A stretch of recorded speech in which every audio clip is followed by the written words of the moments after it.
I want to talk about this guy, about Barry Krischer, okay? Because this guy is really, like, super important, guys. This is a guy that I've been looking at here. So to put the Epstein thing into a framework, the way this went down, the original case against Jeffrey Epstein started with a parent calling the Palm Beach police and saying, you know, my daughter, I found her with a whole bunch of money, and it's unusual for my daughter to have this much money. And I asked her where she got it from. She said she's been giving a massage to a rich guy in Palm Beach. And they're like, how old's your daughter? She was like 15. And the cops were like, what the fuck? So they brought the mother in, they brought the daughter in, and that is originally how this Epstein thing got rolling, okay? It started with a parent calling into the Palm Beach police. So originally, the Epstein situation was a local police matter. It was the Palm Beach police investigating a Palm Beach resident. Now, the local district attorney in Palm Beach was this guy, Barry Krischer, okay? Now, Barry Krischer, originally, the cops started developing this case, and it's like, holy shit, there's a really intense amount of evidence here. They had all these women victims, but then what happened is somewhere along the line, Barry Krischer started sabotaging his own case. And that's where it gets really fucking crazy. All right, now let's get into this, because Barry Krischer, dude, we got to get the rest of this story here. This article is going to cause you chills. Ever since Jeffrey Epstein became a pariah for abusing dozens of teenage girls at his Florida mansion, federal prosecutors have been blasted for engineering the deal of the century for the uber-wealthy sexual predator. But the twisted saga started and could have ended with the public official who originally handled the case, former Palm Beach County State Attorney Barry Krischer. Barry Krischer, dude, this guy literally caused so much damage. The veteran prosecutor set the stage for this international outrage by crippling his own case. Krischer acted as if Epstein's teenage accusers were prostitutes who eagerly sold their bodies to buy clothes at the mall, instead of treating them like high school girls who said they had been sexually assaulted by a man 4 decades their senior. Krischer decided he didn't believe them, but based on a review of the state attorney's investigative files, no one from Krischer's office ever interviewed the girls or their parents. You hear that? Let me say that again. This guy who took on this case, the county attorney, he never interviewed any of the victims. He never interviewed their parents. The police, investigated this case, Palm Beach police, for years. They had a mountain of evidence. They had several dozen victims. They had all this stuff. His office never even interviewed them. His lead prosecutor declared more than once that there were no victims in the case, according to documents obtained by the Post. Finally, Krischer found a secret way to sink the case. He took it to a grand jury where only one victim testified. It was the first time a sex crimes case was presented to a grand jury by his office. There he is. There's Barry Krischer. There's the guy. 13 teens gave police nearly identical accounts of how the politically connected financier used his wealth to exploit the girls. Yet the task of convincing jurors that Epstein was a predator fell on the shoulders of one 14-year-old girl. That was the girl who spoke at the grand jury. Krischer's office then undermined its own witness, that 14-year-old girl who had told police she had been fondled by a naked Epstein while she gave him a massage. Prosecutor Lana Belovalek peppered the girl with questions about her social media pages. The girl's MySpace account, supplied to prosecutors by Epstein's lawyers, portrayed her drinking liquor with boys and talking about sex. So Epstein's lawyers gave damning information about this girl's MySpace page to the prosecuting attorney, and he used it against his own witness in a grand jury proceeding to sink his case. Unmoved by her testimony, the grand jury came up with one charge of solicitation of prostitution. How the grand jury came to that conclusion has led the Post to file suit to get a transcript of the secret proceedings. Now, these files, we read a little bit about them yesterday. They came out, I believe, just a week or so ago. But here, it gets crazier here. So 1 month after Epstein was arrested in June 2006, and dismayed by Krischer's failure to charge Epstein with sex crimes, Palm Beach police went to the FBI. So do you see that, guys? The cops investigated this case. They took it to the county attorney, Barry Krischer. Barry Krischer talked to Epstein's lawyers and started sinking his own case. He stopped returning the phone calls of the chief of the police. He literally ghosted the Palm Beach chief of police. So the police took the case to the FBI and were like, dude, our county attorney is like not even prosecuting this guy. They went to the FBI. The FBI for 2 years investigated this thing. And then Alex Acosta, they had a 53-page indictment with 60 federal counts.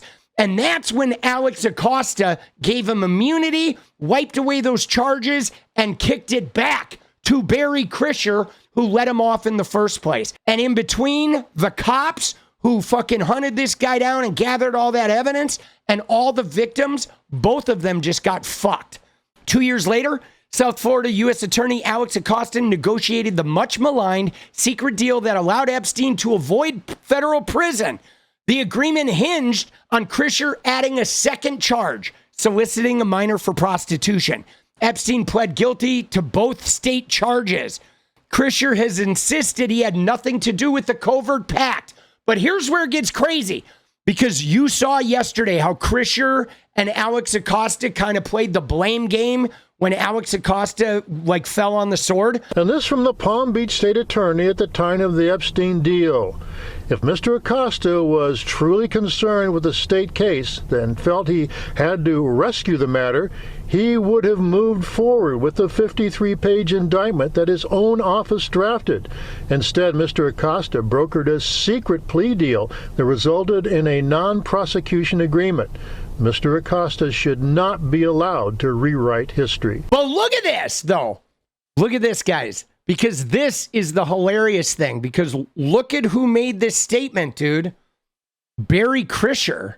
So what ended up happening was Acosta gave the immunity deal in exchange for state charges. Barry Krischer tanked the state charges. Epstein serves basically no time, gets off. Okay? And then later on, when this thing blows up, Barry Krischer's like, man, it was Acosta's fault, right? He's like, Acosta set up this deal and gave him immunity. Oh, now they're saying I didn't do my job good. Dude, isn't that crazy? And yeah, it is weird how all these people are either involved in Trump's cabinet or some major connection. I mean, how many satellites of the Epstein case have ended up in Trump's inner circle, dude? Have you ever had a personal relationship with Donald Trump? What do you mean by personal relationships? Have you socialized with him? Yes, sir. Yes? Yes, sir. Have you ever socialized with Donald Trump in the presence of females under the age of 18? Oh. Though I'd like to answer that question, dude, at least today, I'm going to have to assert my 5th, 6th, and 14th Amendment rights, sir. Have you ever had interesting, huh? That little head shake. Dude, guilty AF, bro.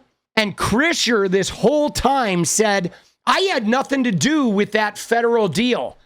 But he lied. Krischer has insisted he had nothing to do with the covert pact, but the Post found he played a crucial role as a go-between, talking to federal prosecutors and Epstein's defense team on the eve of the agreement. So not only Was Barry Krischer involved in this? But he was the go-between. He served as an intermediary between Jeffrey Epstein's lawyers and Alex Acosta, the federal prosecutor, in brokering this immunity deal that got Jeffrey Epstein off on the whole thing. To the scores of Epstein's victims, many of them poor and from troubled homes, the deal was nothing short of a betrayal. By labeling them prostitutes, Krischer confirmed their beliefs that no one cared. I never had a chance for my voice to be heard, said Courtney Wild, recruited by Epstein when she attended a nearby middle school. When it all took a turn, you ready? Here we go, guys. Here's where we get into the meat and potatoes of it. Initially, Krischer and his top prosecutors were outraged by Epstein's behavior. He said, "This is somebody we have to stop," Palm Beach Police Chief Michael Ryder said. But then in late 2005, famed attorney Alan Dershowitz swooped in. So it was Dershowitz, guys. Trump's good buddy, Dershowitz, is the guy who swooped in. Armed with copies of the teens' MySpace pages, the Harvard law professor seeded doubt about the girls' trustworthiness.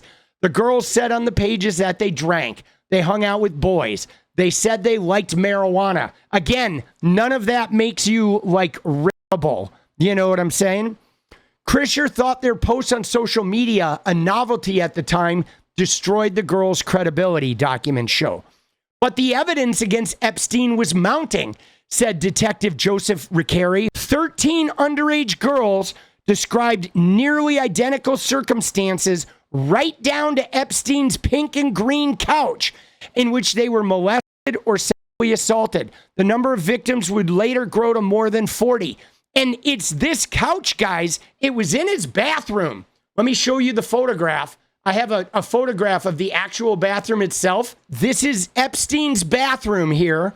And he had a couch in the bathroom, this pink and green couch. He had these pictures that were like drawings and shit of women. Of course, he's got a phone in every room, and they would set up a massage table in here, and he would like sexually abuse the girls on this couch. And they all were able to describe this. The girls described with excruciating details. Dude, you're getting the 9-iron, bro. You right? Here we go. You ready? Jesus Christ! So they were able to describe the couch, guys, and everything, the inside of this. In statement after statement, the teens recounted how Epstein used other teens to lure them to his mansion with the promise of earning $200 each for a massage. Riccari also amassed 17 witnesses to bolster Krischer's case. Among them were 8 girls who said Epstein molested them when they were minors. Because they were over the age of 15 and weren't penetrated by law, none could be considered victims of a sex crime. Again, this is crazy, like brutal. As the case wore on, Riccari said, Krischer and his prosecutors stopped returning calls. They stopped returning calls to the detective and the police chief. Then Riccari learned Krischer had agreed to let Epstein plead guilty to felony aggravated assault and serve no jail time. They were going to plead it out with not even a sex crime. Riccari, incensed, put together an arrest warrant charging Epstein with 4 counts of unlawful sexual activity with a minor and 1 count of lewd and lascivious. The charges were punishable by a maximum of 30 and 15-year sentences, respectively. Again, his efforts were greeted with silence from Krischer's office. On May 1st, 2006, a frustrated police chief, Ryder, asked Krischer to step down from the case. They actually asked him to step down. Epstein rejected Krischer's deal of no jail time over concerns he would have to register as a sex offender. So Krischer took the case to a grand jury, which again was unheard of for a sex crime case, something his office only did once the entire time he was there, and it was for Epstein. Witnesses got 2 days' notice. One of the 3 victims called to testify was in Jacksonville. Then a college student, she never received the subpoena. One who said she had sex with Epstein didn't show. That left one 14-year-old girl to take down a man who counted future President Donald Trump, former President Bill Clinton, Britain's Prince Andrew, and other powerful men as friends. The girl's MySpace postings took center stage, with Bololovec channeling Epstein's attorneys. So the prosecutor was essentially attacking their own witness as though she was Epstein's defense attorney. Rickeri said he wasn't surprised the grand jury didn't indict Epstein on serious sex crime charges because Bololovec had tipped her hand. As she was preparing the case, she made a startling observation. There are no victims here, he recalled the veteran sex crimes prosecutor telling him. I had a feeling she was trying to brush this case under the carpet, Rickeri said. Dude, they bent over backwards, okay? Now, the bulk of Krischer's 2,800-page investigative file contains dirt Epstein's defense team gathered against the teens and even Palm Beach police. Did you hear that, guys? You see that right here? The prosecuting attorney, the county DA, Barry Krischer, had a 2,800-page file on this Epstein investigation. He never once interviewed a single victim. He never once interviewed any of the family members. The bulk of his 2,800-page file was actually dirt on the victims provided by Epstein's attorney and dirt on the police who had investigated this case. The documents provided to the Post don't contain any indication the state attorney's office interviewed a single accuser.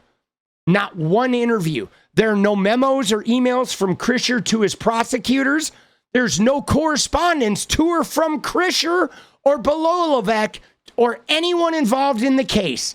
They never even emailed about it. Instead, there are scores of copies of the teens' MySpace pages.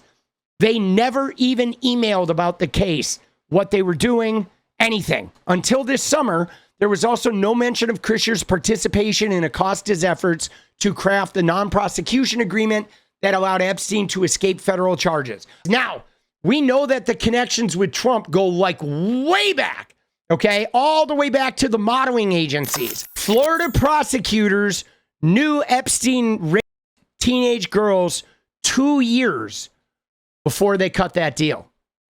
They knew he raped teenage girls. They knew it well in advance of the deal, and they made the deal anyway. And so we know that they're going to try to like take down Democrats. We know what their plan is. I mean, their plan is obvious. That they're going to try to put a notorious liar and perjurer, Ghislaine Maxwell, on the stand. They're going to try to get her to finger some people that are Democrats that Trump can use as ahas and take the heat off him, right? I mean, we know what their plan is. I'm just saying, like, I don't think the plan's going to work. I think we're too deep in this.